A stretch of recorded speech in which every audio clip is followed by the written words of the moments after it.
c'est le seul que j'ai qui ressemble à de l'orange. Donc j'ai mis une veste orange pour être un petit peu dans le thème. Mais voilà, je suis vraiment pas fan d'Halloween en plus, il faut savoir. Donc j'essaye quand même de vous faire quelques vidéos en étant dans le thème. Donc voilà, pour la vidéo d'aujourd'hui, on va faire un test sur Google pour savoir dans quelle maison Harry Potter je serai. Pour ceux qui savent pas, je suis en réalité chez Gryffondor d'après le choix. Bon, voilà, on a fait le test à l'école et je suis dans la maison des Gryffondor. Je suis trop contente. Voilà, mais on va voir ce que les tests nous disent et pour qu'on ait vraiment plusieurs avis, je pense faire 2-3 tests. Voilà, et ça fera du chuchotement, donc je suis désolée, vous pourrez pas voir les questions puisque je le fais sur l'ordi et comme ça va faire un petit peu de son sur un clavier. Voilà, donc j'espère que cette vidéo va vous plaire et c'est parti, let's go, let's go, let's go, let's go, let's go, let's go, let's go, let's go, let's go. Alors le premier test, j'ai tapé test quelle maison Poudlard je suis et c'est sur buzzfrance.fr. Voilà, pour ceux que ça intéresse. Pottermore test maison. Alors première question, qu'est-ce que tu ne voudrais pas laisser comme souvenir de toi? Ignorant, égoïste, peureux ou banal? Je voudrais pas qu'on pense que j'ai été égoïste. Voilà, parce que je suis pas égoïste, je pense. Choisis la potion que tu aimerais le plus inventer et utiliser. La potion d'amour, la potion de gloire, potion de pouvoir ou la potion de sagesse. La potion de sagesse. Ensuite, comment veux-tu qu'on se souvienne de toi après ta mort? Je veux que les gens racontent sans cesse mes histoires et mes aventures. Je veux que les gens admirent mes exploits. Je m'en fous seul ce que les gens pensent de moi et de mes accomplissements pendant que je suis vivant m'importe. Je veux que les gens aient le sourire en pensant à moi et qu'ils se disent que je leur manque.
toi le froid, la faim, la solitude, être ignoré par les autres ou la nuit? Je dirais la solitude ou être ignoré par les autres. Je dirais la solitude. Parce qu'au final, c'est pareil. Quand t'es ignoré par les autres, tu te retrouves seul. Donc la solitude. Qu'est-ce qui t'intéresserait le plus d'apprendre à Poudlard? L'apparition, la disparition, les sortilèges, maléfices, les secrets du château, la métamorphose, le vol sur balai, apprivoiser les créatures magiques et comment s'en occuper, tous les domaines de la magie. L'apparition et la disparition, en vrai tous, mais moi je réponds qu'une seule. Quel pouvoir magique aimerais-tu avoir? Avoir une force surnaturelle, modifier son apparence, lire dans les pensées des gens, parler aux animaux, devenir invisible ou changer le passé. J'hésite entre lire dans les pensées des gens ou devenir invisible. Devenir invisible. Ça doit être incroyable, t'imagines, tu passes n'importe où. Quelle est la créature que tu souhaiterais le plus étudier? Les trolls, les centaures, gobelins, les fantômes, êtres de l'eau, les loups-garous, les vampires, les trolls. Non, pas les loups-garous, j'aurais trop peur. Tu remarques qu'un élève de ta maison a triché pendant un examen en utilisant une plume ensorcelée. Il se retrouve premier grâce à sa technique de triche et toi seulement deuxième. Le professeur Flitwick te demande si ton ami a triché. Comment réagis-tu? Ça me met dans un embarras. Tu dis toute la vérité au professeur car tu mérites d'être premier dans la matière. Tu mens et tu dis au professeur que tu n'en sais rien. T'espères tout de même qu'il va découvrir la vérité. Tu as déjà fait la morale à ton ami en lui disant qu'il faut absolument qu'il aille dire la vérité au professeur. Et tu dis au professeur qu'il faudrait mieux poser la question directement à ton ami. Ou tu n'attends pas que le professeur te demande pour lui dire. Dès que tu vois un élève se servir de la plume interdite, tu interpelles directement le professeur. Je pense que je mentirais et que je dirais au professeur que j'en sais rien, en espérant tout de même qu'il découvre la vérité. Tu te retrouves au milieu de 4 chemins, lequel choisis-tu? Le sentier qui s'enfonce dans les bois recouverts de feuilles mortes, la grande allée d'herbe ensoleillée, la rue pavée en pleine ville, où la ruelle sombre de la seule lumière provient des lanternes, la grande allée d'herbe ensoleillée. Ça me rappelle les terrains de foot. Un moldu te confronte en te disant qu'il sait que tu es un sorcier. Comment réagis-tu? Oui, je suis un sorcier. Tu t'en vas en tentant le bluff. Es-tu fou? Les sorciers n'existent pas. Tu veux que j'appelle un médecin? Pourquoi penses-tu une telle chose? Oui, et alors tu veux que je te jette un petit maléfice pour que tu en sois sûr? La dernière elle est pas mal. Mais je dirais pourquoi penses-tu une telle chose? Je réponds tac au tac parce que au moins je cherche pas à brouiller mes idées, vous voyez. Tu te promènes dans la forêt interdite en pleine nuit et tu entends une brindille craquer. Que fais-tu? Je crois que je simule un malaise, je fais un AVC. Tu utilises ta baguette magique pour te défendre car tu ne te laisses pas impressionner. Tu continues de marcher avec prudence tout en gardant ta main sur ta baguette sous ton manteau. Tu te caches dans la pénombre pour attendre et voir ce qu'il se passe et en te remémorant tous tes sortilèges d'attaque et de défense au cas où. Tu tentes de découvrir d'où vient le bruit avec ta baguette. Y a pas à fuir ou un truc comme ça. Mais je continue de marcher avec prudence en gardant la main sur la baguette sous mon manteau. J'aurais grave peur. Tu t'as traversé un pont, mais un troll furieux bloque le passage. Aucun moyen de le déloger sans le combattre. Attendez. Tu essayes de faire diversion pour traverser le pont sans combattre le troll. Tu te proposes directement pour combattre le troll tout seul. Tu joues à la courte paille avec tes amis pour savoir qui va combattre le troll. Tu affrontes le troll en équipe avec tes amis. Ouais, le dernier. Là, d'après vous, je serai dans quelle maison? Quel est le cauchemar? On est à 70%, on a presque fini. Quel est le cauchemar que tu redoutes le plus? Découvrir le matin en te levant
deuxième test. Tu es hardie, courageuse et forte. Tu adores aider les autres. Tout le monde t'admire et les amis sont très importants pour toi. Ça y est, c'est bon, je suis refaite. Je suis trop contente. Ben voilà. Je vais regarder s'il y en a un dernier. Comme ça, vraiment, ça nous dit lequel ce serait. On va en faire un dernier. Vu le truc du site, c'est sûr que ça va être un truc où il faut l'adresse mail. Lequel de ces animaux préfères-tu? Serpent, blaireau, lion ou aigle? Le lion. Où c'est qu'on fait? Ah ok, continuez. Quelle est ta plus grande qualité? Tu es courageuse, tu es ambitieuse, tu es intelligente ou tu es digne de confiance? Je suis digne de confiance. Ok. Quelle activité préfères-tu le plus? Lire des livres, inventer des trucs, faire un sport de combat, cuisiner un excellent plat. Lire des livres du coup. J'aime le sport mais pas le sport de combat. Quel est ton principal défaut? Provocateur, naïf, têtu, tête en l'air, têtu. Lequel de ces personnages préfères-tu? Le joueur du grenier, Mark Zuckerberg, Waouh, je vais y arriver. Sylvester Stallone ou Elon Musk.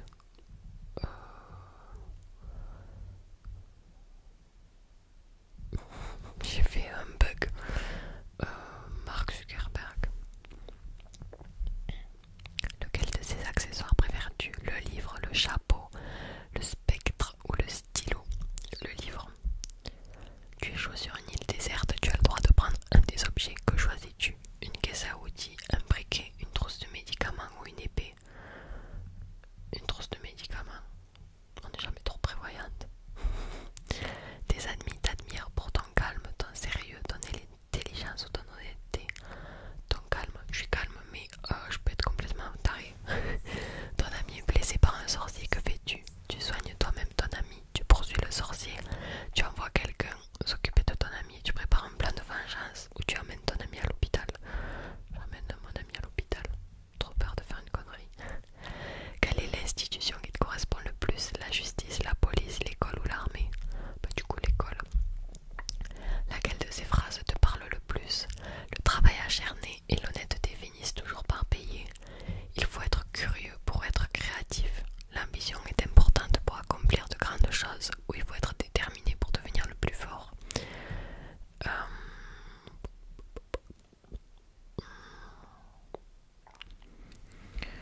Je dirais, il faut être curieux pour être créatif. C'est celle qui me parle le plus. Ta couleur préférée est le vert, le jaune, le rouge ou le bleu? Le bleu. Ça vous étonne? Je suis serre d'aigle. On dit souvent de toi que tu es quelqu'un de créatif qui résout les problèmes d'une manière inattendue et originale. Je t'ai choisi un autre quiz que tu vas adorer, machin. Tu es une serre d'aigle. Ok, bon. Alors d'après vous, d'après les réponses que j'ai données, je serai chez qui?